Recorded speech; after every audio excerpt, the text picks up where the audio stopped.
So this is my first time speaking at Forward Summit, and I'm looking forward to share something useful to you in the next 40-ish minutes. My name is Anas, and I am a Google developer expert, and I literally got this title like literally 72 business hours ago. It's not even on their website, but you know. I also started this show called the Legit JavaScript Show. Apart from them, I organize some conferences in Asia. One of them is OSConf, if you've heard of it. So I typically talk about web, but today I thought I should take a break and talk about web. But there's actually a slight difference in the web that I'm talking about today. So I usually talk about best practices, state management, reactive programming, and sorts of architectural talks. And you might also know me from the Angular community. But today I want to talk to you about a paradigm that has gained a lot of hype in the last couple of years called progressive web apps. So I think the web is set to move the world yet again. It did the first time back in the 90s with the advent of modern World Wide Web. Then came the era of smartphones and especially installable and powerful mobile applications. But I strongly believe that 2018 is the year of progressive web apps, and the web is set to make a comeback, a very strong one. Everybody's excited about building progressive web apps like I am, but let's first start with some stories. I have 3 stories to start with. One is a weird story, and the other 2 are big success stories you might already know. So the first one is this. Back in 2012, I had this project that I had to do for a company in New Jersey. So anybody know about these triage bands? Anyone? All right, so these triage bands are basically, so triage is basically the allocation and treatment of patients, especially in battlefields and disaster victims, according to a system of priority. So you can see they actually put these bands in the hands of the victims if they're diseased or immediate, they need immediate attention or something like that. So the company I worked for wanted to build an application that can digitize this process. So people in the fields can go to those remote areas where something bad has happened. So the app should actually work literally in a jungle, in a remote place. It should work without a network connection because you might not have that in that particular place. And should sync with emergency control server whenever a connection is available. Should also be able to get notifications from the relief center whenever, again, the connection is available. And yeah, it should be fast. And I was like, wait, isn't this 2012? Like, the cool guys haven't invented the PWA buzz yet. So what the heck are you talking about? But it turned out that they didn't really question me what kind of technology I wanted to use and what I wanted to do with the web app. So in the end, we were successful in building some sort of an app which works kind of online. We had a lot of pain using session storage and cookies and IndexedDB, the worst API ever invented. We tried all sorts of stuff, and I had to manage all of that ourselves because it was hard because there was no PWA back then. So the bottom line of this story is they wanted an app that is resilient, that is reliable, an app that is robust, which can have a powerful offline experience. It was hard back then. The next story is Twitter Lite, and many of you might have already used it. So Twitter switched to a mobile web app, and it was completely built with PWA. And here are the amazing results they have. They have amazing number of users that they started using the app, number of users that started engaging with the app more than ever before, all because of PWAs. And the story is about OLX. So OLX is a global online market operating in Asia and Europe. For people in the US, you can kind of think of it as a modern Craigslist, but with better UI, obviously. So they also had amazing results building their app from ground up with PWAs. And this number is very powerful, and I didn't make it up. You can look it up online. They literally found that there was 250% more re-engagement rate when they started building their whole app with PWAs. So we're going to discover why these companies are able to get such huge numbers and how do they make the application more re-engageable and powerful. All these other companies, some of you might know these companies, Google I/O, Flipkart in India, then Flipboard, Tinder, Trivago, Washington Post, Angular.io, because I'm from the Angular community. So Angular.io is a documentation website for Angular. That's also built completely with service workers and PWAs and all of that. So all these big companies and thousands of other companies have started building PWAs because, according to research, 53% of visits are abandoned if your site is not usable within the first 3 seconds of the load. Also, this is another interesting thing. So Flipkart noticed that they had 50% of new customer acquisitions coming only from PWA, and people installed their mobile applications just because they didn't have enough space in their mobile phones. Another figure is news apps.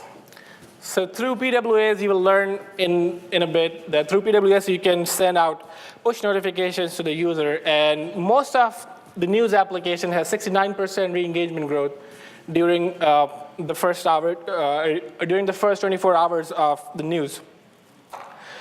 So it's probably useful to remind ourselves what a progressive web app is and what makes a PWA a PWA. But before that, who here has built a production PWA? Awesome. Anyone who played with PWAs? Perfect. Okay, I'm talking to the right people. So as Alex Russell from Google said, PWAs are just websites that took all the right vitamins. So PWAs inherit some of the powerful features from native mobile applications, but at the same time also borrows and maintains characteristics of a normal web app. Let's start one by one and see what are the characteristics of PWA and what it has in common between a mobile application and a web application. So if you talk about mobile application, the native mobile applications, so apps installed on your phone are available to you when you're not connected to the internet. So they have this all offline experience natively, so that they may show you, like, if you're offline and you go to a mobile application, it may show you less content, some degraded content, but still it works, right? But when it comes to websites, on the other hand, not so much useful. This is a ForwardJS website. It doesn't work offline. But what if there is a web app which just runs in your browser, but still available offline? You see, there is a degraded experience that you cannot obviously buy tickets, you cannot book your room, but still you're able to see the content. And you should be able to navigate through the static content, look at the workshops listed there, but in the end, there is this video. I don't know if you want to catch that video offline, but still, your website is usable offline. So what can you cache? What are the elements that you want to show offline to the user? So there are certain patterns. People call it the shell pattern. They have invented 10 buzzwords for these kind of things. But what you can actually essentially cache is the app shell, the actual structure of the application, some of the static content, some styling, and also some sort of basic interaction, so the user can still play around with your web application in an offline experience, which should be powerful. So the next thing a mobile application has, it's responsive. Well-designed mobile applications are responsive to the layout, and they fit in any layout very well. So in the past, we have designed websites to fit well on an array of desktop experiences. But when it comes to mobile apps, we always thought about an isolated mobile application or a completely new mobile web. PWA, on the other hand, advocates the idea of a single web responsive application using a good amount of viewport real estate. That takes care of both desktop as well as mobile apps, and may also take care of the need for building a native smartphone application. So you might not want to make smartphone applications anymore. Sorry if you guys are mobile developers. because, web is the new native. That's to talk about. So native apps are natively installable. You go to App Store and download the app. What if your website, your normal web apps, become installable? And that's what PWA does. So you might have seen something similar to this, which is basically called an install banner. And we will learn how we can bring this up. This helps the user make an icon on your home screen, so it kind of gives them a feel that you actually install this web application on your phone. Now, someone can argue that this feature is not new. You could still go to the browsers in the past and say, hey, just save this to my home screen, especially in iPhones. But the intent is different here. Rather than you going to the browser and asking it to bookmark it or put it on the home screen, the website is actually asking you if, hey, you want to install this app, you want to bring this app to the home screen. And we'll get to the details, the code, everything in a bit. So the next thing is notification enable. Another thing that mobile applications had, which was amazing, which web applications never had, was they could send you annoying notifications, Sometimes they're useful, sometimes they're annoying, but they're still powerful, right? So those notifications had two features. You can always opt out of those notifications, and you didn't really need to open the app to see the notification. That's the most interesting part about notifications coming from your mobile apps, right? Because you don't really have to go into a news application to see notifications. It just pops up on your phone. Can we do that with a website? I think we can. So here are the notifications that come from a PWA. It looks exactly the same as if they're coming from a native mobile application. And similarly, you can see notifications on your desktop. The last thing with the mobile application was they've always been touch capable. They had all the functionality so that you can make different type of gestures on this screen. And if you can do that in a website, that's going to be a perfect PWA. Now, on the website, on how much PWA should look like a web. So I want to talk about this word progressive in the progressive web app paradigm. So progressive actually means it's any app that can work on a browser that does not support PWA at all, right? So you have to understand that these are just progressive enhancements that you can make to your web apps that you already have. You don't have to build a PWA app from ground up. You can take your current web applications and turn them progressively into a PWA.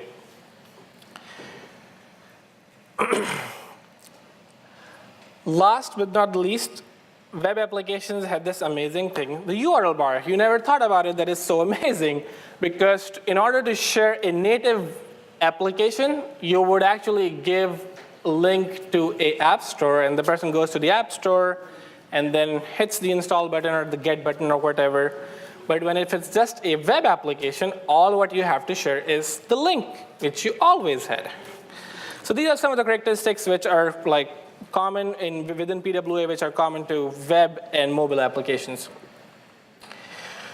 Alrighty. So let's see what is the development experience. I want to start off by going over the current PWA development experience and some key building blocks of it. So the first thing you should know about a PWA is it works over HTTPS. And for good reasons, Intruders and hackers exploit every unprotected resources between your website and your users. Now, HTTPS does not just block misuse of your website.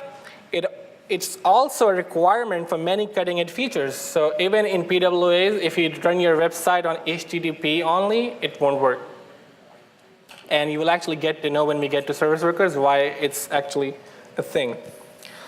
So as long as you serve your website over HTTPS, you have a service worker with basic caching, and you register a web app manifest with some basic information like the name and at least one icon, your website should be recognized as a PWA.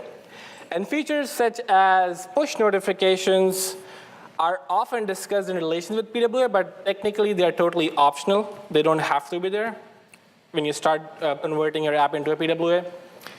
So I think of PWA as a toolkit. You don't have to combine everything together. You actually get to do what you like to start with, and then you can progressively enhance. So let's start with the core requirements, and we will then look at some extra stuff. So the core requirement is, the first thing you've got to do is you've got to configure your PWA. For that, you need to have a manifest file. Manifest file is just a JSON file, which is most of the time kept at the root of your application. And to include that manifest file in your application, you just go to your index.html file, which is mostly the root of your web application, and do a link rel manifest href this. Now, how does this JSON file look like, and what does it do? So we talked about this install banner. So this install banner actually takes information from this manifest file, these three properties that are highlighted at this time: name, which you can see at the top as a heading, start URL. So when the user has this icon on the home screen, and if the user clicks on it, so since you remember that that icon is not a mobile application, it's just a normal web app, where should it go? So that's the start URL. And then the icon, you can actually provide one icon, 144 by 144, if I remember correctly, is the base requirement. And the browser can scale that icon for different requirements, as you will see. But you can provide an array of icons for every single place.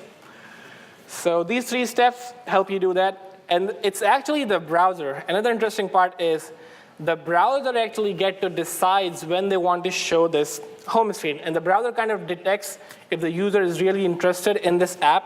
And the current way Chrome does it is the user must have visited your site at least twice, with at least 5 minutes in between these two visits.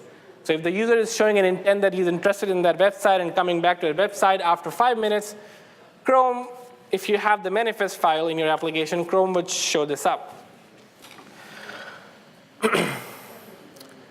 There are a few more things. Yeah, so here's the icon. If the user clicks on this icon, add to home screen, it comes up as icon as if it's a web application. Then we talked about, so the short name goes to the short name of the app, and the icon is again scaled to fit in as if it's a mobile application.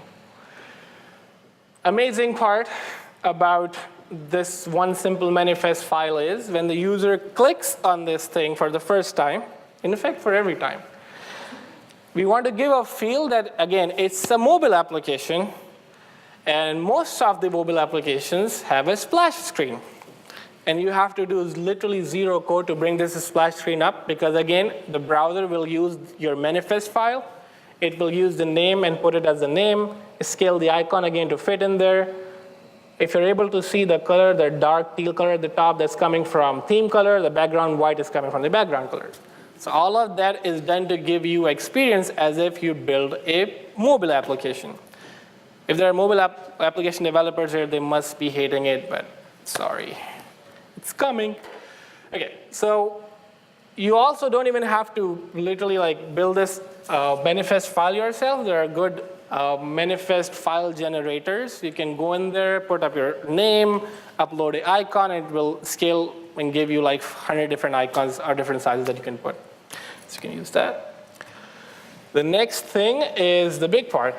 So how do you install? So we only talked about manifest file at this time, but we haven't literally installed a PWA into your app. So to do that, we use something called service workers. Have you ever heard of service workers, anybody? Awesome. So although a service worker is just a, by the way, yeah, I have this thing, this one line. Because when you talk to people, people are like, service workers, they're just a JavaScript file. Yes, they're literally just a JavaScript file, but they're slightly different from your standard JavaScript file. And they do the following. You have to remember these 4 things as we move along with our slides. So it runs in its own global script context. It's tied to it isn't actually tied to a particular page within your website. It's more on the domain level. It runs in a worker context in a different thread from the main thread which runs your app. Hence, since it's running in a totally different thread, it's not able to access your DOM. So it has no access to the DOM. It cannot manipulate your DOM. You cannot do stuff with your DOM within service workers. And lastly, again, it runs over HTTPS. I don't know why I'm having so much trouble with HTTPS. Okay. So here are these steps. You go to any website like ForwardJS.com, and the index.html file comes down. You register the service worker, and then the browser kicks in almost everything for you. The browser downloads it, parses it, and does a bunch of stuff, and we will see in a sec how it does that. So let's go back to our index.html file. It's the exact same file where we had the link rel for manifest file. Okay. Alrighty, so we put down this script. Inside this script, did you guys notice something? So you have to be aware of that. You know, there are things in life that you have to be aware of. So yeah, there are common nightmares every web developer has ever faced, and one of them you just saw. So if it's that browser, again, it's a progressive web app, right? So progressive enhancement means a progressive web app should work perfectly fine if there are no progressive features in your browser. So you put an if check. You say, hey, navigator, do we have service workers? Oh, sorry, comes in again. So forget about that piece. We just flew away. But other than that, if you have service workers, you will have an object on your window.navigator object, which is a service worker object. And then you can just say .register, and then put the name of your service workers file. sw.js is just, it's not necessary. Like you can have any name for your file. And the register function returns a promise. If you don't know promise, it's fine. You should go learn it. But that actually gives you an idea if the browser was successfully able to download the file or not. And if it's able to download, you go into the then function. If not, you go into the catch function. As easy as that. You have registered successfully, actually installed a service worker. We haven't gotten into the sw.js file, and we'll do that in a sec. But at this time, you have installed your service workers. Ready. And this is how they're going to look. If you use Chrome, you can go to the application. So you guys are aware of, all of you are aware of this, our developer tools, right? Please raise both hands. Developer tools? Perfect. Okay, so you can go to your application tab and go to service workers and check that you will see something similar to this. I went to the Financial Times, which uses PWAs. So you'll see something like this. The status is green, and your service workers are installed. So now you have this sw.js file. Let's get right into it. But before that, you should know that the service worker, it's kind of, service worker.js kind of sits between your browser and your network. It has this ability to intercept every single HTTP request going out of your browser. So it can then decide whether to give the content from the network, like ask the server, hey, give me this file, or check in the cache, right? If the cache has that particular asset, image, text, whatever, it can actually bring it from the cache, and it won't actually go to the network. So if you go and learn about PWAs on the internet, they have a lot of fancy words. Cache-only strategy, cache-first strategy, server-first strategy. You will see all of that when you start learning. But the basic bottom line is a service worker intercepts any call going out of the browser. Checks, for example, let's say the browser is asking for an image. It checks if the image is present in the cache. If it's present in the cache, it returns the image. Otherwise, it goes to the network and makes the normal call. And we'll see some code in there.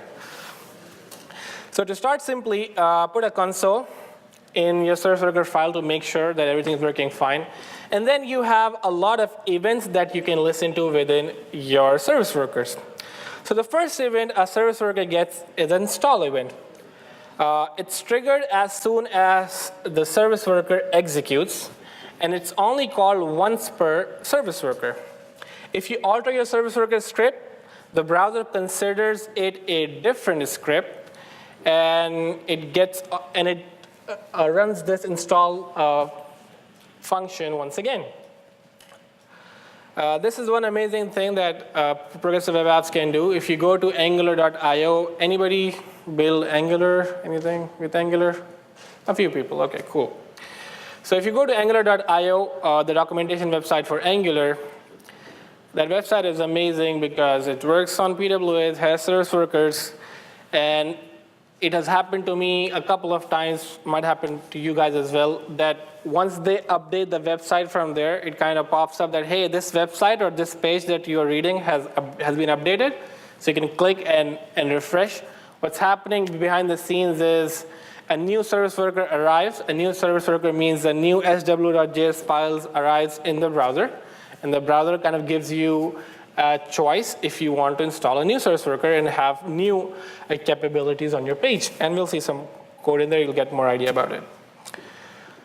So once your service worker is ready to control clients and handle functions like push and async, you'll actually get an activate function. So the activate lifecycle hooks gets fired when the browser is done installing the new service worker in your page, and then you can start listening to a lot of events. So you can do a bunch of stuff in there. Again, be very clear that you have no DOM access, so you cannot manipulate the DOM at all, even in the activate function. This fetch event uses the browser default for non-get request. This is actually the function which intercepts every single HTTP call going out of your browsers, and then you can do a lot of wonderful stuff, which we'll see, hopefully. Oh, I'm on my 70th slide. Oh my God. This is amazing. Notifications, I'll talk about it later. That's fine. You don't have to talk about it here. OK. So again, let's get more into the service worker.js file. I'll give this cache a name. And then I have simple array, which points to some assets in my website, which I want to cache. So these are the assets that I am telling the service worker that whenever my page asks for these assets, you should not go to the server again, and you should cache it inside the browser. So again, in the same install event that we were talking about, you will have an object, event object, and then you will use the wait until. So wait until is a function which ensures that the service worker will not install until the code. So it actually makes sure that the service worker has installed in the browser, and only then it actually runs anything that's inside of the wait until. So within that, what we are doing is we're asking the cache in the browser. So that's another object that's available to service workers. It opens the cache, and then you pass in the things to cache array in there, which caches every single assets that is mentioned in that array. As simple as that. Now you have all these arrays cached in your browser. How it will look like, again, Financial Times. You go in there, go to the application tab, look for something called application cache, and you will see all these assets that it actually caches in your browser. So we have successfully registered, installed, and activated the service worker. Congratulations. Now let's quickly look at some experiences we can provide with service workers. So here's the experience. Here's a website. It's a very popular news channel in Pakistan. By the way, I'm originally from Pakistan, so hence this website. They also implemented service workers. What they do is, if you go to the website geo.tv or something like that, and if you turn your internet off, you go offline somehow, the whole website turns grayscale. So what they essentially do is take every single asset on their page and download or cache a grayscale degraded version of the same image. So they don't actually cache the actual image, because this image is colorful, might be heavy images, you don't want to put it in the browser. But this is the offline experience. This is one of the experiences, and you can create different experiences. But like just to give you an idea. So in our fetch event that we talked about, we'll say, hey, check if the fetch is fetching a file with a .jpg, right?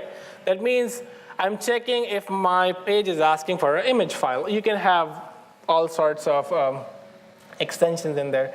And if that is true, I'll say, hey, don't go to the server. just respond with a no image found or something like that, right? This is to give a very powerful user experience, and this can actually turn their website look like this. There is something more powerful where they cached the, what do you call that, grayscale degraded images, but this is a more simpler experience where I can say, hey, if it's offline, don't go to the server, just show them some no image found, something like that, right? Avatar or something. Another thing, are there any Android users in here? Android, okay. So for Android users, if you go into the settings, you can have this flag called data saver. If you turn on this data saver flag within Chrome, technically what it does is every single request that goes out of the browser, it starts sending this flag called save data. And you can actually look at this flag inside of your service worker to save some data. So let's see how we can do that. Oh. Yes, perfect. So we're doing the exact same thing. We are checking if the browser is asking for a JPEG file, and if it is, we are saying, hey, event.request.header.get. Hey, is there? So it's checking if there is a save data flag being sent. Again, this is very collaborative environment where the browser is helping you set off or on this flag, right? You're not doing anything. The user went to his or her own Chrome settings and turned on that flag, right? But essentially what's happening is it's sending that flag. You can check that flag. If the user has turned on that flag, you can create another experience by saving user's data and not downloading heavy image files. You can have something more simpler, maybe a WebP image or any other format which is more lighter in size. So we did this, we install it, and now let's talk about how we update and push. Oh, okay, let's talk about update. So we talked about the install and fetch events, but we have another event called before install prompt. This is another interesting event, and this is very powerful for people who are connected to analytics, people who are product managers or program managers who want to see how their website is doing. For example, you converted your company's website into a PWA, and you want to see if the people are really installing your app, if they're really clicking on that add to home screen or not, right? When it was App Store for mobile apps, you could easily see how many people downloaded your app, right? But there's no downloading happening with PWAs. So you can make use of this before install prompt, and you can check to see what the user did with the choices. And if the user dismissed it by clicking on the cross button, or if the user clicked somewhere else and didn't install the PWA, you can actually send that data to your analytics engine, right? It can be Google Analytics or whatever analytics you use. Well, this is super powerful. So that's another lifecycle hook or event that you can catch within service workers. Even for these notifications, you want to see if the user clicked on these notifications, or if he didn't click, like if he engaged, were you able to make your application more re-engaging, all those big numbers that we saw initially. They also use service workers to check what did the user do when we send them a notification out using PWAs. So here is a virtual, I made this up by the way, this is not real, but a notification can also have more than just a message. It can also have actions like agree, disagree, something like that. So for that, what you'll have to do is listen to an event called notification click, again in your service workers. And you check to see, hey, if the action that the user clicked on was agree or disagree, right? This can be very powerful, but at the same time, if you're getting too excited about this, this can be annoying as well, right? Think of 500 websites which all turned into PWAs and then started sending you notifications. Think about it. So, and this is going to happen because PWAs are new, people are converting their app into PWAs, and everybody wants to send push notifications, but you got to be careful about it. So you can check for that as well. But we didn't talk about how did we get to this point where we added these two, because we talked about, I think we haven't also talked about notifications. Forget about that. I actually wanted to show you how do we add those actions in the notifications. I think probably in the push ones. Alrighty. So let's talk about the last piece, the push notifications. So push notifications, again, a very powerful feature of PWAs. You can send these messages over and over. It can be a welcome message, a deal message, agree, disagree message, something like that. It gives you very powerful opportunities to re-engage your user with something, right? Because the biggest problem with web applications was if the user goes off your application, he's never coming back and you cannot re-engage. But now even if your tab is closed or even if the whole browser is closed, you can still send the user push notifications. Alrighty, so there are three folds. It's basically threefold. There are three parts to it. One is the browser, the server, and then the push service. So the first thing is the browser first registers the user. So it's basically an explicit thing. You cannot just automatically register a user to subscribe to your notifications. The user needs to show an explicit consent that he wants to subscribe. And then you can start sending these notifications. So to register a user to push notification, again, we have seen this boilerplate over and over. We'll go inside of it. And then in this registration object, we have a push manager through which we can get the subscriptions first and check to see if the user has already subscribed. Maybe the user has already subscribed to your notifications. You don't want, if you just take these three lines off, you will have the user subscribe twice, and you send 5 messages, it will be 10 notifications, and then the user will start hating your application. So you got to have this if check to see if the user is already subscribed, and don't do anything. If the user is not subscribed, then give him this opportunity to go and subscribe to your application. Now this fetch call, in here we have seen the use of fetch, but that was when we were trying to catch the fetch event, which is like every call going out of the browser.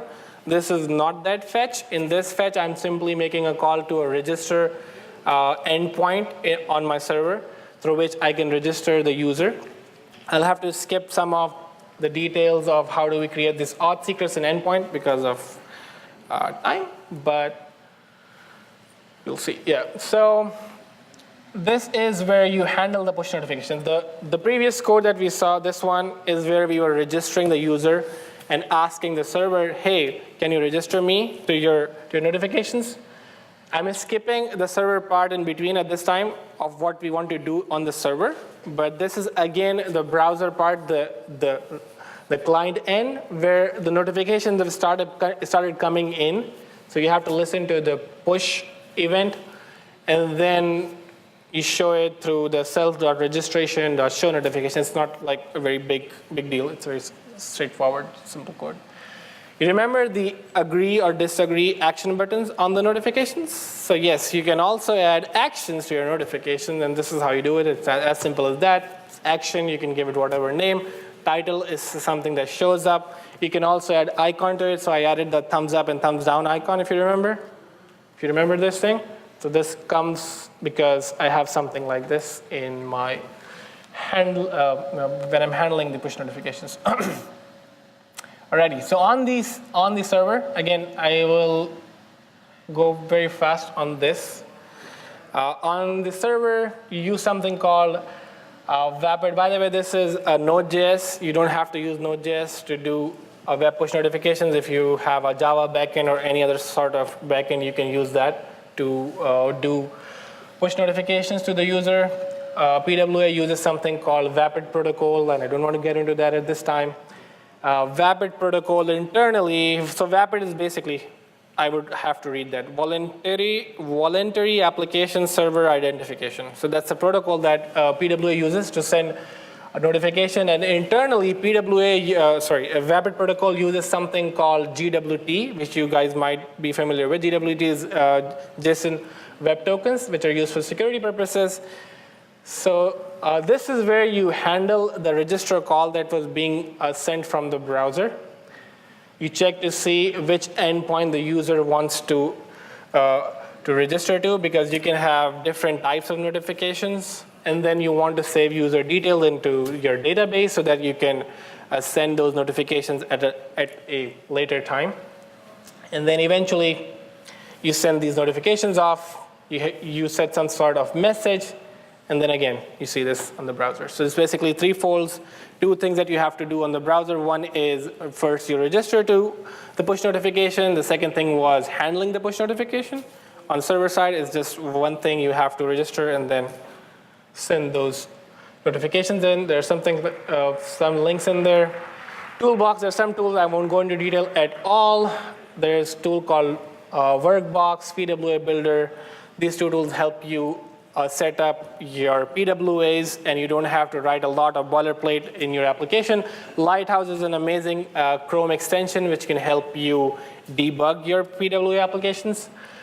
And by the way, PWA is across frameworks, whatever framework you choose in your life, and I don't get into the fight of Ember is better than Vue, is better than Angular, whatever you use. All these frameworks also support PWAs. One of my friends, Eddie Usmani, some of you might know him, he gave an amazing talk on PWAs with different frameworks, because whatever code I showed today was without any framework, but if you're using a framework, you should definitely check out this talk. So one of the last few slides, and I want to cut it off. So when to use PWA, what are the use cases, what kind of website you have which can make use of PWAs and have all those big numbers that we initially shared. So I've seen a lot of content website, news, blogs, wikis, all those kinds of websites which have a lot of static content. They can definitely use PWAs. Retail website, Flipkart is India's, I would say, #1, I've heard. A #1 shopping website. They use PWA. They were the first one and probably the biggest PWA users. And then time-critical applications like that first story that I told you, the triage on demand application, right? Where you want to collect some record at the moment, but you don't care about the sync. You can sync the data later, but you need to have a robust offline application. So you can use PWA for that.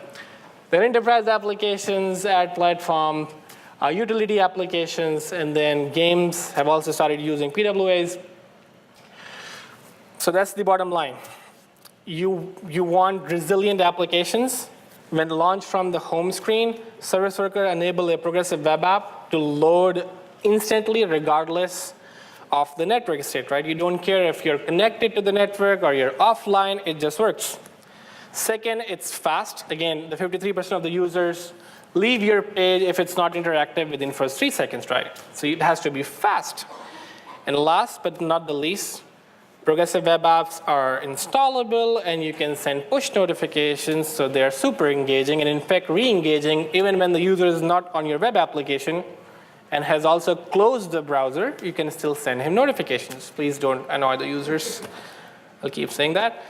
So this is the end. It's all about crafting better user experiences. Forget about PWA, forget about all the technologies. The web is actually pushing forward on how to make user experience better on web, probably the same like what we had in mobile applications, right? Thank you so very much. These are some of the responses. Go build amazing progressive web apps. Thank you.